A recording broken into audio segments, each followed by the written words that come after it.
Welcome back. You're watching the Late Night News. Well, if you are worried over your lost or stolen mobile phone and pondering over what to do and how to track it, well, here is a chance for you to take complete control of the situation. All that you have to do is to install an anti-theft software that provides features to lock the cell phone, locate it, and to even wipe its data. Cell Sniper, an upgraded application to track a stolen mobile handset, was launched in Chennai this morning. Now start spying your stolen mobile with Salim, our crime reporter. This man is a technology enthusiast himself, and he suddenly realized that his expensive mobile phone was missing.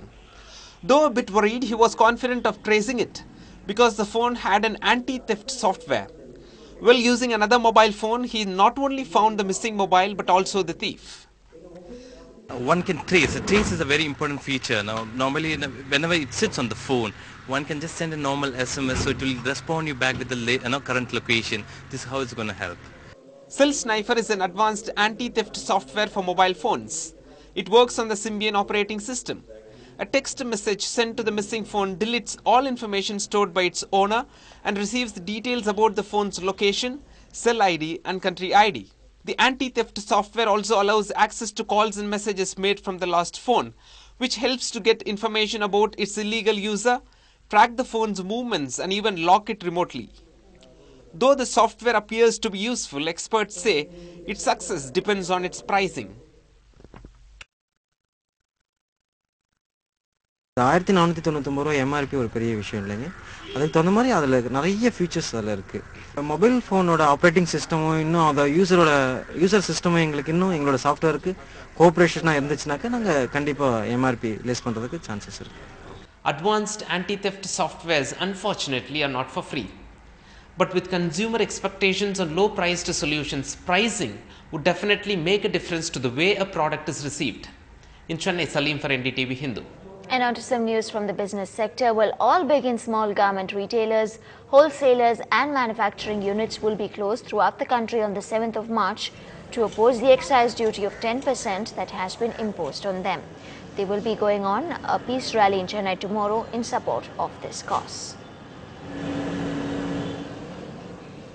And on to some news from the international quarters now. While NDTV has been reporting on the situation within Libya, its impact on oil and the evacuation of Indians.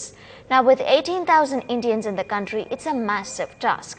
The passenger ship Scotia Prince has reached Benghazi and it's expected to carry over 1,000 citizens back to India, waiting for over 10 days now.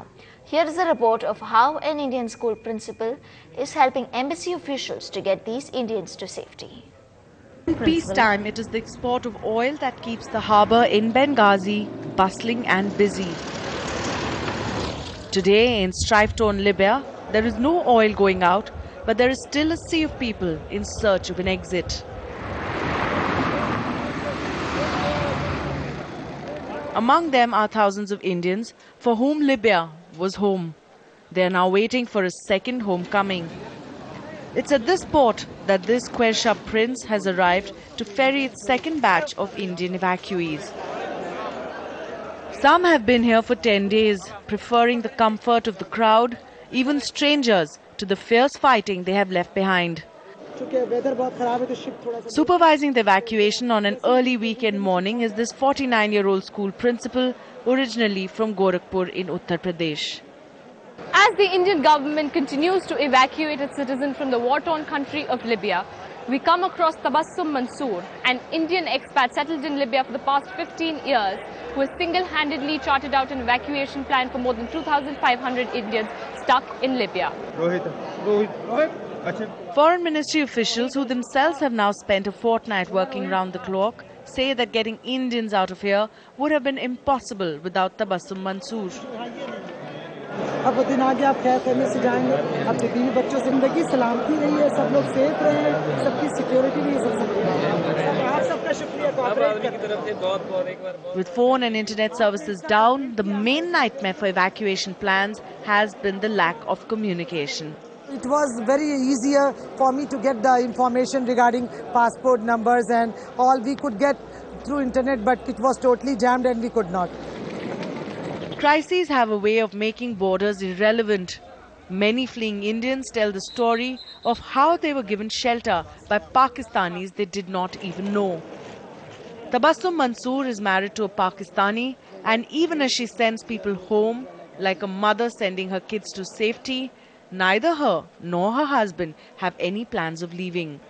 With many Indians still stuck in the interiors of Libya, for these Indians going home, Tabassum Mansoor is a godsend, and the kindness of strangers is enough to be grateful for.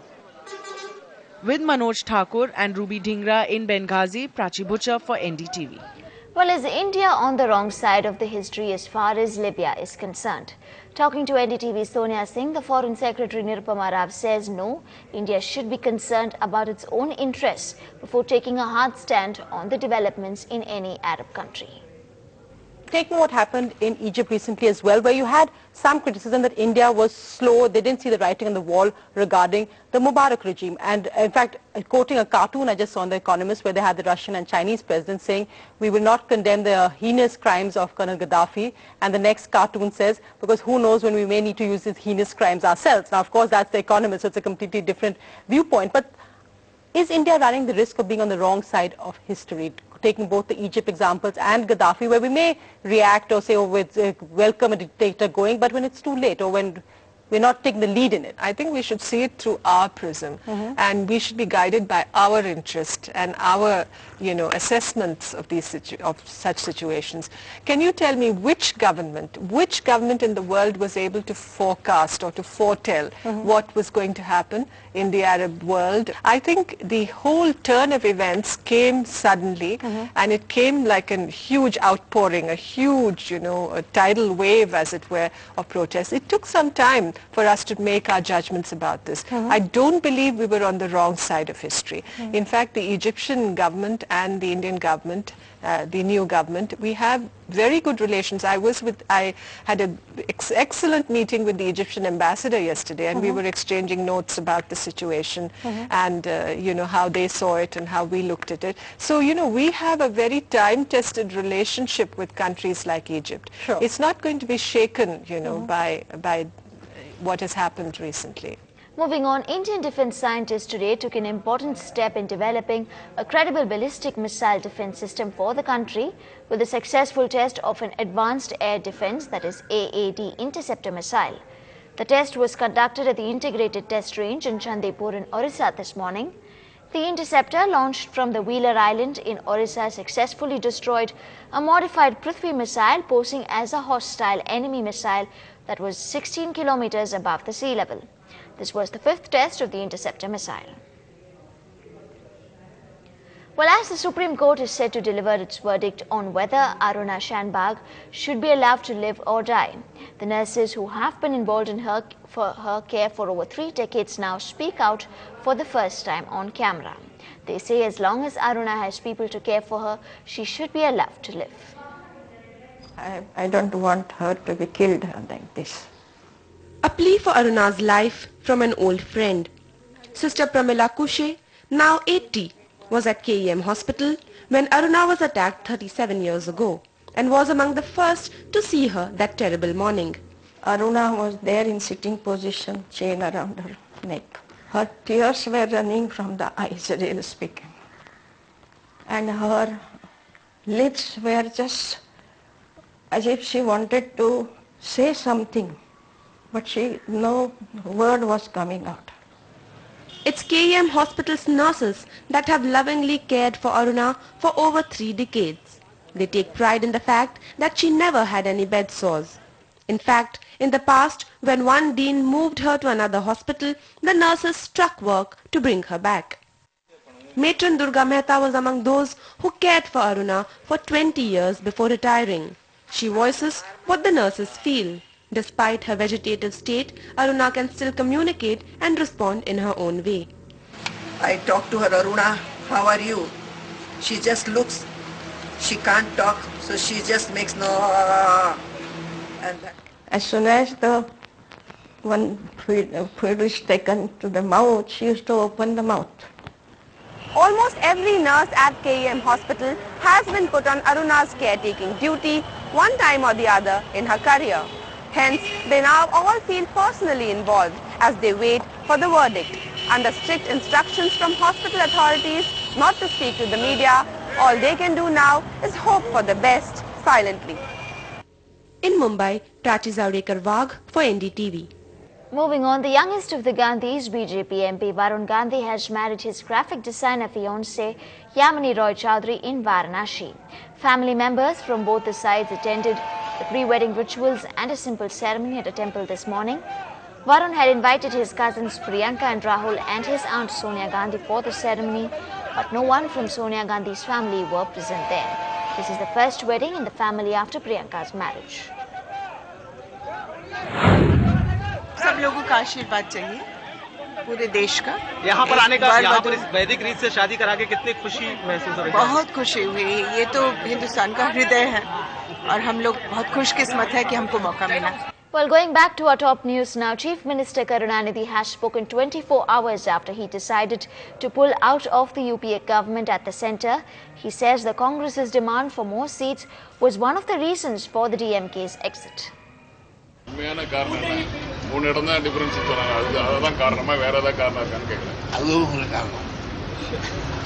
இன்னைக்கு கூட்டத்தில் ஏதாவது முடிவு எடுக்கப்பட்டது? இன்னைக்கு கூட்டத்தில் ஏதாவது முடிவு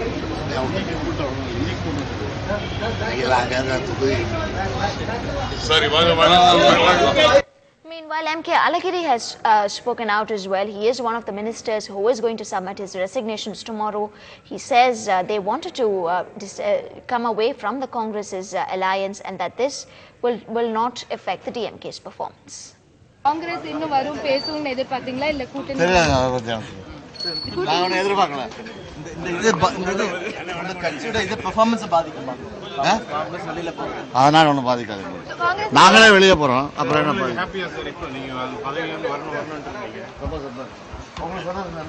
And still ahead on the bulletin, the English surprised themselves against the Proteas in Chennai. More on the 6-run thriller when we come back.